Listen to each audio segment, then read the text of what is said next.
કચ્છના નાના રણમાં મીઠું પકવતા અગરિયાઓએ પરિવારો સાથે સ્થળાંતર કરવું પડે છે. આ સ્થિતિમાં તેમના બાળકોનું શિક્ષણ અવરોધાય છે. અગરિયાઓના બાળકોનું શિક્ષણ સુનિશ્ચિત કરવા માટે રણ વિસ્તારમાં મોબાઈલ રણ શાળા ચાલે છે. ઘણી બધી શાળાઓ રણમાં ચાલે છે અને એ અંતર્ગત અમે બાળકોને રમાડવાનું કામ કરીએ છીએ. અહીંયા રમતગમતના સાધનો પણ અમારે અવેલેબલ છે. સાથે સાથે અમે LCD ઉપર પણ એમને અભ્યાસ કરાવીએ છીએ. ખાસ કરીને એમનો બાળકોનો વિકાસ થાય અને ભણી ગણીને રણમાં રહેતા અગરિયાના બાળકો પણ આગળ વધે એ હેતુથી ગુજરાત સરકાર કામ કરી રહી છે.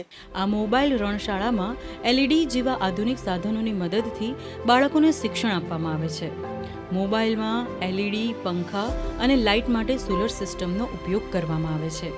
આ રણશાળાઓમાં ઇન્ટરેક્ટિવ લર્નિંગ ઉપરાંત વિદ્યાર્થીઓના સ્વાસ્થ્ય પર પણ ધ્યાન આપવામાં આવે છે. અહીં બાળકોને દરરોજ પૌષ્ટિક ભોજન, ચીકી અને ફ્લેવર્ડ દૂધ આપવામાં આવે છે. અહીં કણ મને ભણવાની ખૂબ જ મજા આવે છે ને અહીંયા જેવું ગામમાં ભણીએ એવું અહીંયા જ ભણીએ છીએ. અમને રોજન મધ્યાહન ભોજન પણ મળે છે, રોજન ચીકી પણ મળે છે, નાસ્તો પણ રોજન મળે છે. હું ધોરણ 8માં ભણું છું. મને ભણવાની બહુ મજા આવે છે.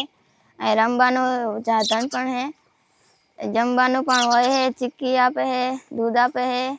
જયેશ અને રિંકુ જેવા બાળકો અગાઉ અધવચ્ચે અભ્યાસ છોડી દેતા તે આજે આનંદથી ભણી રહ્યા છે.